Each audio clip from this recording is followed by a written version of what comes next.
Hello and welcome to The Advice Show, the show for bringing you general advice, ideas and thoughts on a range of subjects. Today I am joined by Mohawk Radio, local Manchester rock band. We're going to talk about how to become a successful band, what advice they can give to bands just starting up and what they've been up to, including gigs, songs and record deals. If you have any questions for us today, you can get in touch with the show by tweeting us at That's Manchester using the hashtag MCRAdvice or text advice and your message to 07548 200 007. But first, before we start talking to the band, let's have a look at them in action. Here is their song and music video, Lifetime Sunshine.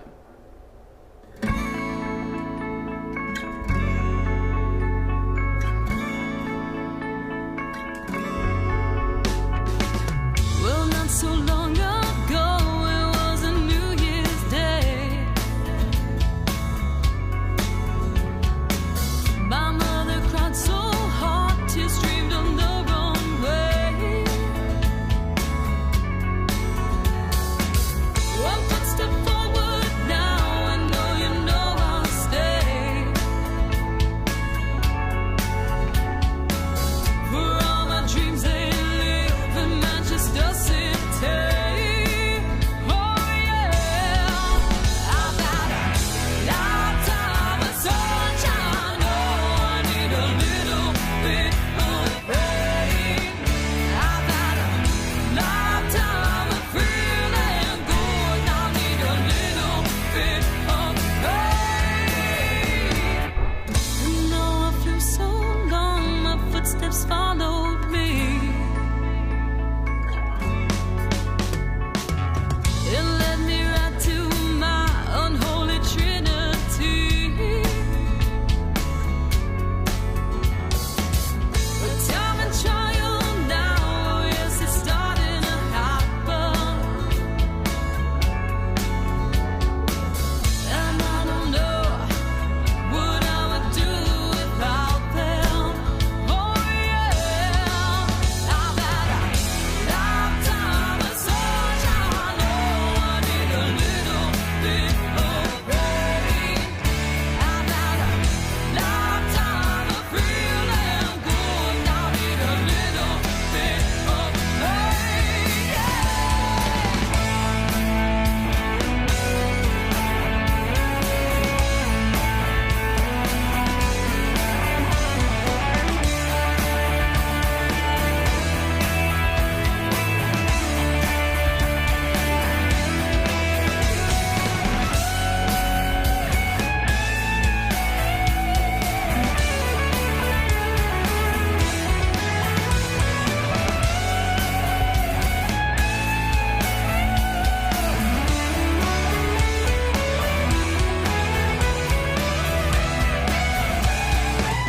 Let it rain on me, let it thunder and pour.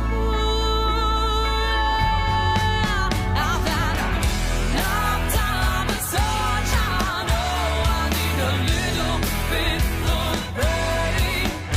I've had a lifetime of feeling good. I need a little bit of rain. Yeah, I've had a lifetime of sunshine. Oh, I need a little bit of rain. Yeah, I've had a lifetime of feeling good. I need a little bit of rain.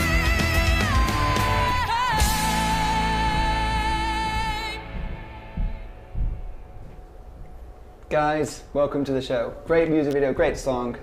Welcome. How are you doing? Good, thank you. Good. So, yeah, first of all, guys, introduce yourselves and tell me how it came about. I'm Mia. I mean, Hi, I'm the singer for Mohawk Radio, in case you didn't guess by that video. Yeah, and I'm here all night. Alright, I'm James, guitarist from Mohawk Radio. I've been working with Sean. I think I'd just introduce you for you. Actually, Why not? Go for it. But how it all came about, is that what you asked? Yes? yeah. Alright. So So really, sort of myself and Sean have been playing together for like 13, maybe 14 years, since early school. Maybe a bit further, it's like 12 or 13. Yeah, so that's showing our age. You're not meant to mention Yeah, the yeah. every time on that. So we've been playing together and and just sort of working with each other for a long time, and luckily one day Mia walked into our lives through the beauty of the internet. Okay. Yeah, it's not as seedy as it sounds. No. Or is it? No. Mystery. Who knows? Who knows? There is a fourth member. Who is he at today? Yeah, him and his partner have just had a brand new baby boy. Oh. So yeah. Well, so, congratulations hi, to them. Dave. Hi Parker. Hi Yes. Charlotte. Hi guys. So he's at home with his family. Oh, Yeah. fantastic. Fantastic. We're giving some paternity leave. Yeah, we give him some, just a little bit. Oh, good stuff. Well, Mia, obviously Yes. your accent, you're not from Manchester originally, so tell us where you're from and how you literally came about to being here and with these guys. Okay. Well, I'm from Bermuda. So for everybody who knows of Bermuda or doesn't, it's the Bermuda Triangle. It's probably the best reference. Okay.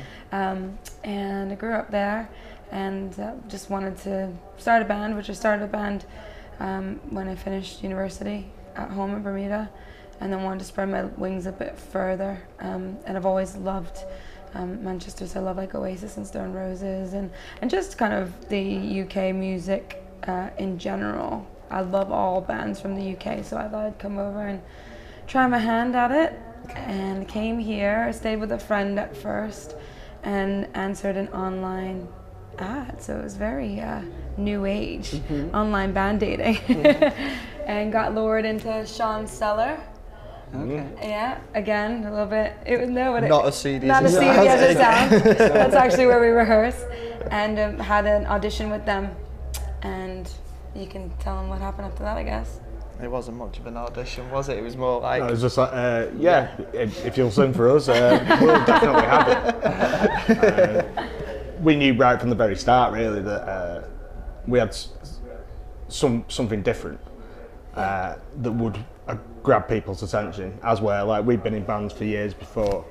Many bands of all types of natures, from like death metal to even like radio-ish sort of like indie and things like that, for a whole spectrum of even like grungy, Smashing Pumpkins-esque sort of rock as well. So we've done all sorts of different kinds of bands, and this band, we just knew that you had something that would grab, as I said, like that would grab people's attention. As well, when either me or Gregsy was either fronting the band before, it just never worked. And we just never had something that, well, we could never grab people's attention, really. So didn't have a Mia in our presence. Yeah, so were you basically. playing singer then? Yeah, sort of between us, we were trying that. We were just We never- experimenting. We yeah, were never experimenting found- with music. You know, Never we have found the been doing right mix, Yeah, really. exactly. We could never decide who was going to front the band, and it turns out that neither of us should have been fronting the band. Yeah. And it Dress us in black and hide us in the back and let us just play ours. Yeah, that's what we established. Yeah. Okay. So what's your musical background and influences then? What got you into singing, and what got you guys like playing your guitars and such? From a singing perspective, I've done musical theatre my whole life. Okay. Bit geeky, but now that Glee's all trendy. Yeah, no, that's fine. I love being a band geek. I own it. It is me. So I've done that my whole life, and grew up listening to rock music and kind of like country music as well. So I've always had music around. I didn't even grow up with a TV. We didn't have a TV in my house till I was 16. Okay. So it's always just been music. My mom's really mad on music, and my parents are just really, really big into it.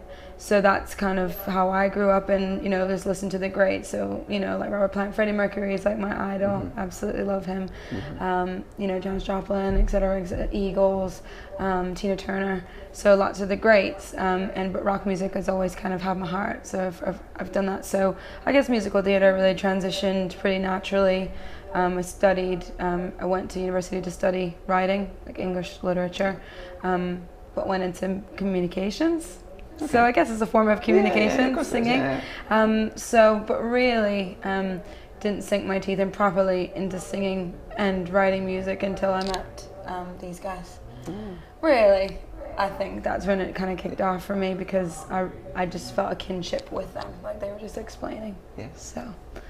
Yeah, 4 years later, we're still rocking. Yeah, definitely. They're still having me. Yeah. And then you guys say it was from school. You was. Well, you was luckily playing for from. me, my parents did have a TV. Okay. So it was like 1991, 1990 or something, Slash on a TV. And my uncle went, check that guy out. And I was like, what is that? What is that? Guy. Oh, yeah, exactly. So just from there, just rock music, Guns N' Roses and guitars. Great stuff. And yourself, Sean? Pretty much. My dad and all my family are all well into music. Dad's a huge Bob Dylan fan and things like that. But he's also loves all the Hendrix 60s stuff. So I've had a really broad rock upbringing. But then he's also into Motown and things like that as well. And I've just had, and even up to the 80s bands like The Cure and Joy Division and things like that. So I've had a pretty decent experience of all kinds of music really. And I've always, even towards dance music and drum and bass and things like that, so I've got lots of influence from everywhere, and I've always just, since I knew that I could do it, I've just always wanted to do music, nothing else. I'm not good at anything else, that's the thing. I'm just only good at this, so there's no option. I think I knew about 3 bands by the time I met Sean, and he just went, check all these out, and sort of opened the world of different bands and influences from his parents to me, and I was like, yes. I'm going to come around your house a lot and stay there a lot. That was the start of the beautiful relationship Yes. that was meant to be. Great stuff, you guys, great stuff. Well, we're coming to the end of the first part, but quickly before we go, you guys have just got yourselves a record deal. Congratulations on that. Thank you. Briefly, how did that come about? What did you have to do to get into that? Was it a lot of gigging, a lot of meeting and greeting people and networking and such? Yeah, pretty much exactly how you put it. I mean, nowadays, for bands, social media is a massive thing. We spend a lot of time in the background, behind the scenes, sort of plugging social media, trying to contact people, but then weighing up the people who are contacting us and corresponding with us. And we were fortunate enough to have an instance where they came along and. Yeah, great stuff. We'll just hold that thought there because we're just going to take a quick advert break, Okay. but we'll continue chatting about that in the second part. But yeah, unfortunately that is all we've got time for in part 1, but stay tuned because after the break we're going to continue talking to the guys from Mohawk Radio, and they'll also be performing a song of theirs live in the studio, so see you in 3.